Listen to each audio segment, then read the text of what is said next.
Hello students. तो आज मैं आपको बस जस्ट ओवरव्यू देने वाली हूँ। एक चैप्टर है हमारी क्लास 8th में सीबीएसई बोर्ड का। तो उसमें सेकंड चैप्टर जो है micro organisms and friend and foes.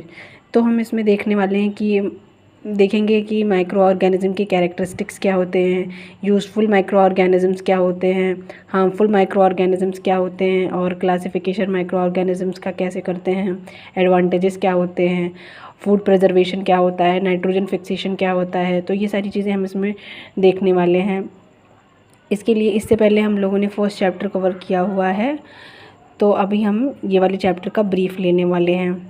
तो ये चैप्टर पढ़ने से पहले आपका बेसिक क्लियर होना चाहिए। जैसे कि हम 7th क्लास में पढ़ते हैं सेल के बारे में, ऑल अबाउट सेल के बारे में।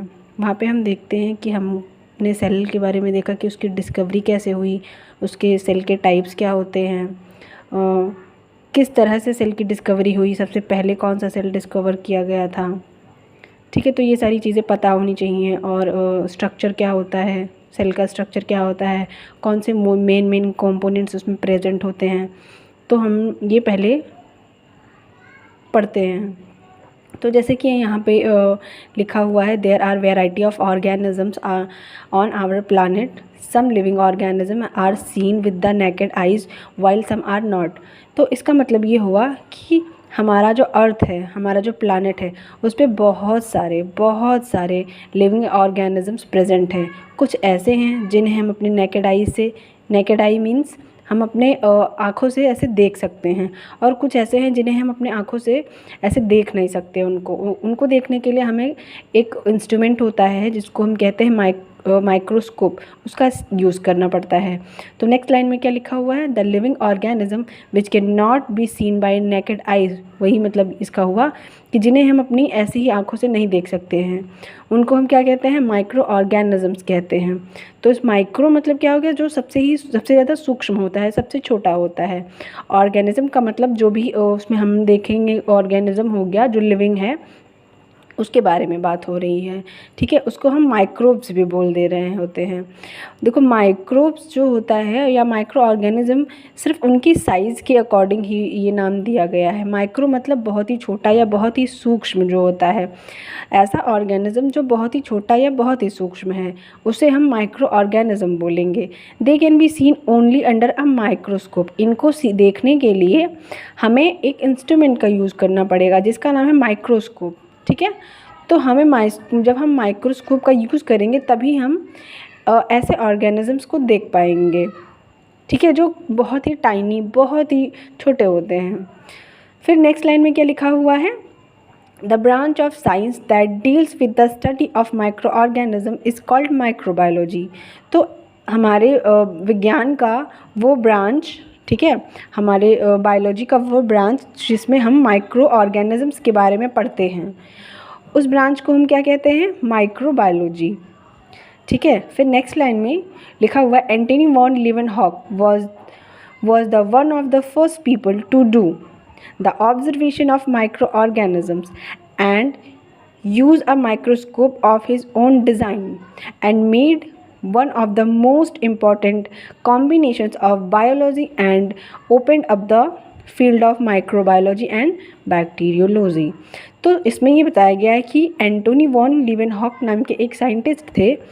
वो ऐसे पहले व्यक्ति थे जिन्होंने क्या किया, माइक्रो ऑर्गेनिजम्स को देखना शुरू किया। ठीक है, और उन्होंने अपने खुद के बनाए हुए माइक्रोस्कोप का इस्तेमाल करके क्या किया, माइक्रोब्स को देखना शुरू किया। ठीक है, और उन्होंने बायोलॉजी की एक अलग ब्रांच या अलग फील्ड जिसका नाम है माइक्रोबायोलॉजी, जिसमें हम मेनली माइक्रोब्स के बारे में स्टडी करते हैं, उन्होंने उसको बनाया। उसको हम बैक्टीरियोलॉजी भी बोलते हैं। जैसे कि हम लोगों को पता है जो हमारा सेल होता है वो कितने तरह का होता है, 2 तरह का होता है। पहला हो जाएगा प्रोकैरियोटिक सेल एंड सेकेंड दूसरा कौन सा हो जाएगा, यूकैरियोटिक सेल। तो जितने भी हमारे बैक्टीरिया होते हैं वो किस में, बैक्टीरिया बहुत सारे, मतलब मेनली बहुत सारे, सभी सारे नहीं लेकिन बहुत सारे ऐसे होते हैं जो प्रोकैरियोटिक होते हैं। तो उसके बाद जो लास्ट लाइन लिखी हुई है, क्या लिखी हुई है, Robert Hooke was the first to use a microscope to observe living thing. ठीक है, तो एंटोनी वॉन लीवेनहॉक ने क्या किया, उन्होंने तो बना दिया था, वो उन्होंने खुद का जो माइक्रोस्कोप बनाया हुआ था उन्होंने उसी का यूज़ किया। अभी बाद में रॉबर्ट हुक आए, वो पहले ऐसे व्यक्ति थे जिन्होंने माइक्रोस्कोप का यूज़ करके लिविंग थिंग्स को देखने की कोशिश शुरू कर दी, उन्होंने देखना शुरू कर दिया। अभी तो इतना इंट्रो पढ़ने के बाद हम देखने वाले हैं कि जो माइक्रो ऑर्गेनिजम्स होते हैं उनके कैरेक्टरिस्टिक्स क्या क्या होते हैं, मतलब उनमें क्या क्या ऐसे स्पेसिफिक कैरेक्टर्स पाए जाते हैं जिसकी वजह से वो इतने हाईलाइटेड हैं और हमें उनको इतना पढ़ना पड़ रहा है। ओके, सो क्या लिखा हुआ है, micro organism possess different characteristics, some of the important characteristics are as follows. तो इसमें ये बोला जा रहा है कि जो माइक्रो ऑर्गेनिजम्स होते हैं उनके पास बहुत सारे डिफरेंट स्पेसिफिक कैरेक्टरिस्टिक्स प्रेजेंट होते हैं, जिसके बारे में नीचे मेंशन्ड है और हम उसी के बारे में पढ़ने वाले हैं। ठीक है, तो यहाँ पे 4 पॉइंट्स दिए हुए हैं जिनके बारे में हम एक एक करके देखते हैं। तो फर्स्ट कैरेक्टरिस्टिक जो कि ये वाला कैरेक्टरिस्टिक है, ये वाला, इसमें क्या लिखा हुआ है, micro organisms are present in air, water and soil. तो इसमें इस लाइन में ये बताया गया है कि माइक्रो ऑर्गेनिज्म कहाँ कहाँ पे प्रेजेंट हो सकते हैं। वैसे देखा जाए तो ये कॉस्मोपॉलिटन होते हैं, वो कहीं भी प्रेजेंट होते हैं, वो हर जगह प्रेजेंट होते हैं, जहाँ पे हम देख सकते हैं वहाँ पे भी वो प्रेजेंट होते हैं और जहाँ पे हम देख नहीं सकते वो वहाँ पे भी प्रेजेंट होते हैं। तो इस लाइन में लिखा हुआ है micro organisms are present in air, water and soil. ठीक है, हवा में भी प्रेजेंट होंगे, पानी में भी प्रेजेंट होंगे और मिट्टी में भी प्रेजेंट होंगे। उसके बाद क्या लिखा हुआ है, they vary in shape and size. तो वेरी का मतलब वो क्या होता है कि उनका जो साइज होता है और उनका जो शेप होता है उसमें बहुत सारी विभिन्नताएं होती हैं, वो बहुत तरह के हो सकते हैं। कोई रॉड शेप होता है, कोई स्पाइरल शेप होता है, कोई सिलेंडर शेप होता है, किसी किसी का तो शेप ही नहीं होता है। ठीक है, तो हम अभी जब भी डिटेल में और पढ़ेंगे आगे वाला जो हमारे चैप्टर का है, तो उसमें हम देखेंगे कि उनका साइज़ और शेप कैसे कैसे होता है।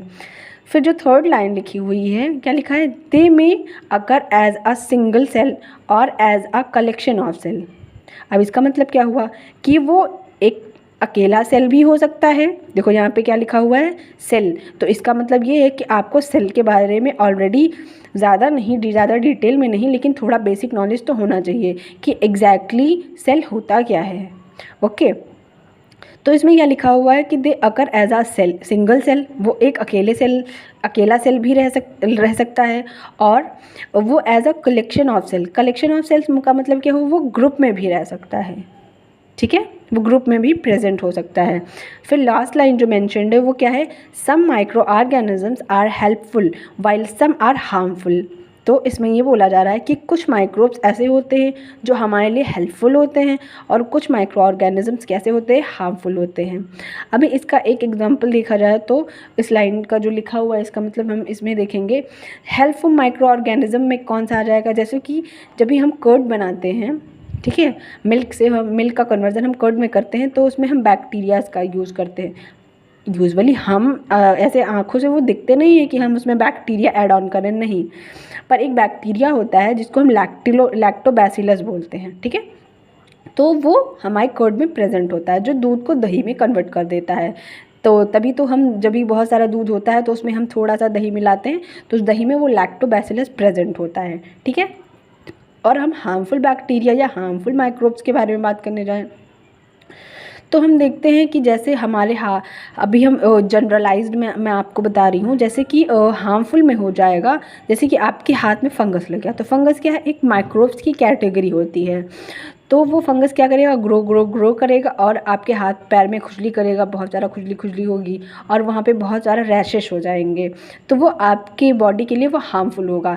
इसी तरह से हम अभी आगे और चैप्टर्स में पढ़ेंगे कि हार्मफुल और यूज़फुल जो माइक्रोब्स होते हैं उनकी ब्रॉडली कैटेगरी क्या होती है।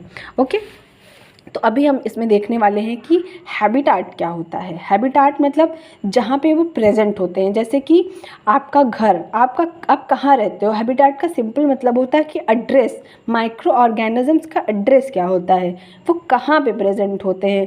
सिंपली अगर हम देखें, अगर हमसे कोई पूछे कि ठीक है हमने ये तो बता दिया कि वो सॉइल में प्रेजेंट होते हैं, एयर में प्रेजेंट होते हैं, पर उनका कोई डिफाइंड एरिया तो हमने बताया नहीं है।